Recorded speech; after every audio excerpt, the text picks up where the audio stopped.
for those of you who missed what happened last night, Sir Balin, chased down by Sir Lancelot into a forest, went and did battle with him.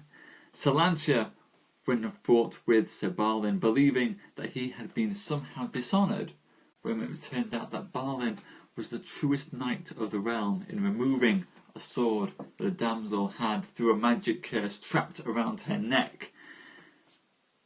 Unfortunately for Sir Lancelot, Balin slew him. Even more unfortunately, Sir Lancelot's woman went and followed him into the forest, and upon seeing her lover dead, she fell down upon Sir Lancelot's sword, and now 2 deaths lie on Sir Balin's conscience. The toll is quite heavy upon Sir Balin. He goes off further into the forest and there meets with his brother Balin. And there the two of them plan to somehow blot out Balin's guilt over these deaths by going to find King Arthur's greatest enemy, King Rience, in North Wales, and somehow bring King Rience to justice and therefore absolve Balin and win him favour at Arthur's court once again.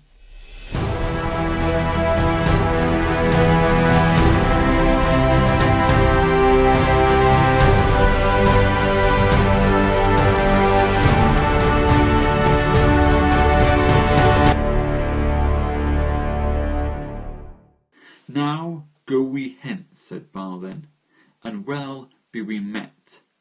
The meanwhile, as they talked, there came a dwarf from the city of Camelot on horseback, as much as he might, and found the dead bodies, wherefore he made great do, and pulled out his hair for sorrow, and said, Which of you knights have done this deed? Whereby askest it thou? Said Balin. For I would wit it, said the dwarf. It was I, said Balin, that slew the knight in my defence. For hither he came to chase me, and either I must slay him or he me. And this damsel slew herself for his love, which repenteth me, and for her sake I shall owe all women the better love. Alas, said the dwarf, thou hast done great damage unto thyself, for this knight that is here dead was one of the most valiantest men that lived. And trust well, Balin, the kin of this knight will chase you through the world till they have slain you. As for that, said Balin, I fear not greatly, but I am right heavy that I have displeased my lord King Arthur for the death of this knight. And so, as they talked together, there came a king of Cornwall riding, that which was King Mark. And when he saw these 2 bodies dead, and understood how they were dead by the 2 knights above, then that made the king great sorrow for the true love that was betwixt them, and said, I will not depart till I have on this earth made a tomb. And there he set his pavilions, and sought through all the country to find the tomb. And in a church they found one that was fair and rich. And then the king let put them both in the earth, and put the tomb upon them, and wrote the names of them both on the tomb. How here lieth Lancelot, the king's son of Ireland, that at his own request was slain by the hands of Balin, and how his lady Colum and paramour slew herself with her love's sword for due and sorrow. Now, the astute amongst you may have noticed the name King Mark there. Later on in the tale of King Arthur we will meet King Mark again, for King Mark of Cornwall is our major character in the tale of Tristan and Isolde that we'll get to later. But for now, let's leave King Mark in that little church and go to Merlin. The meanwhile, as this was a-doing, in came Merlin to King Mark, and seeing them in there, said, Here shall be in this place the greatest battle between two knights that shall ever be, and the truest lovers too, and yet none of them shall slay each other. And there Merlin wrote their names upon the tomb with letters of gold that should fight in that place, whose names were Lancelot the Lake and Tristram. "Thou art a marvellous man," said King Mark unto Merlin, "that speakest of such marvels. Thou art a boisterous man, and an unlikely one to tell of such deeds. What is thy name?" said Mark. "At this time," said Merlin, "I will not tell. But at that time when Sir Tristram is taken with his sovereign lady, then ye shall hear and know my name, and at that time ye shall hear tidings that shall not please you." Then said Merlin to Balin, "Thou hast done thyself great hurt, because that thou savest not this lady that slew herself, that might have saved her, and thou wouldst." "By the faith of my body," said Balin, "I might not save her, for she slew herself suddenly." "Me repenteth," said Merlin. "Because of the death of that lady, thou shalt strike a stroke most dolorous that was ever struck, except the stroke of our Lord. For thou shalt hurt the truest knight and the man of most worship that now liveth, and through that stroke 3 kingdoms shall be in great poverty, misery, and wretchedness 12 years, and the knight shall not be whole of that wound for many years." Then Merlin took his leave of Balin, and Balin said, "If I wist it were sooth that ye say, I should do such a perilous deed as that, I would slay myself and make thee a liar." Wherein Merlin vanished away suddenly. And then Balin and his brother took their leave of King Mark. "First," said the king, "tell me your name." "Sir," said Balin, "you may see he beareth 2 swords. Thereby you may call him the knight with the 2 swords." And so departed King Mark unto Camelot to King Arthur, and Balin took the way guised towards King Rience. And as they rode together, they met with Merlin, who was in disguise, but they knew him not. "Whither ride you?" said Merlin. "We have little to do," said the knight, "to tell thee. But what is thy name?" said Balin. And at this time said Merlin, "I will not tell it thee."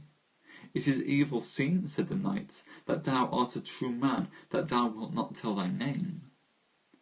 "As for that," said Merlin, "be it as it may, I can tell you wherefore ye ride this way, for to meet King Rience, and it will not avail you without ye to have my counsel."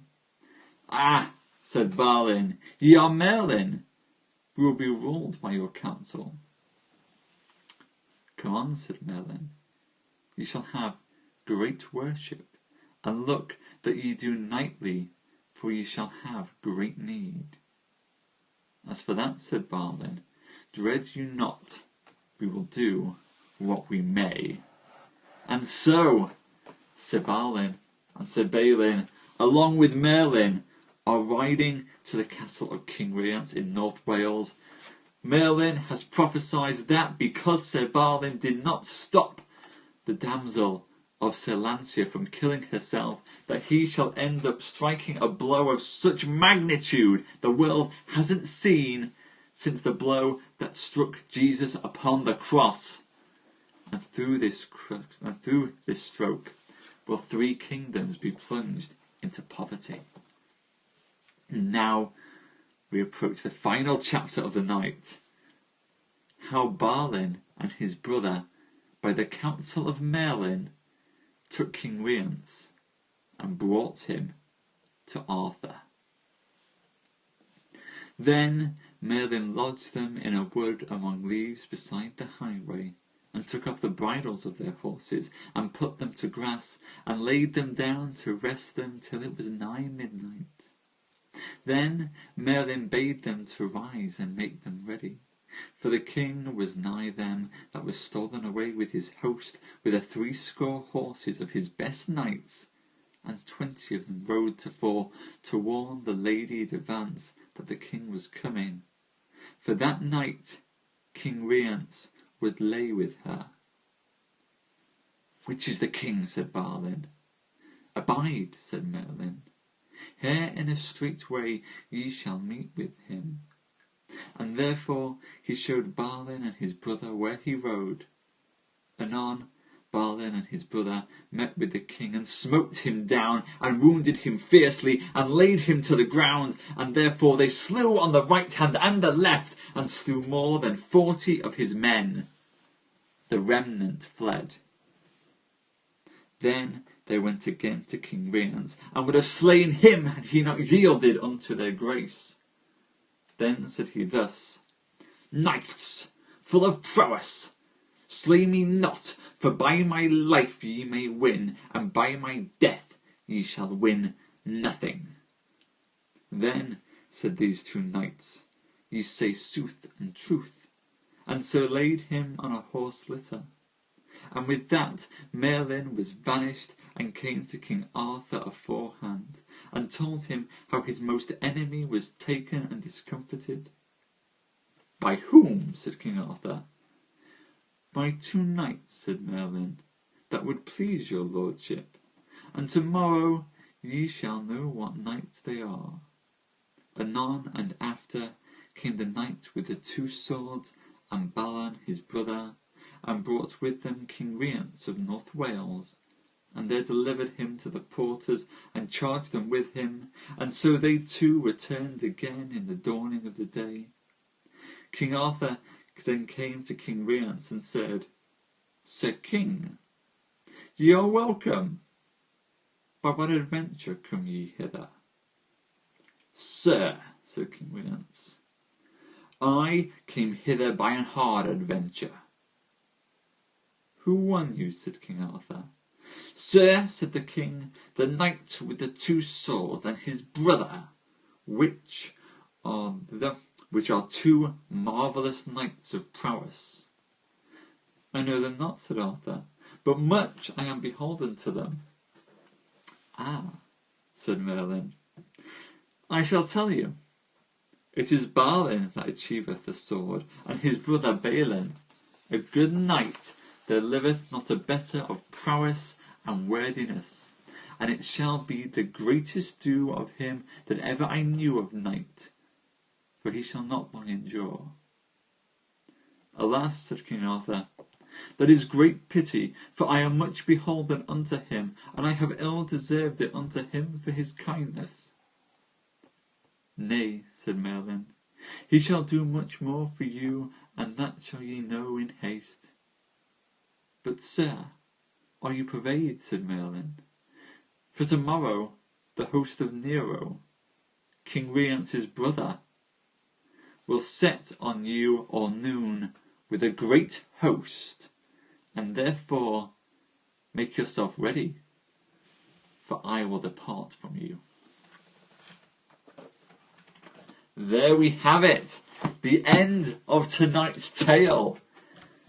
Balin has finally been forgiven by Arthur.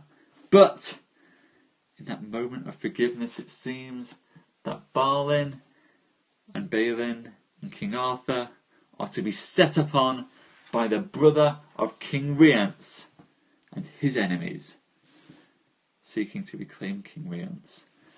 War once again comes down upon Camelot.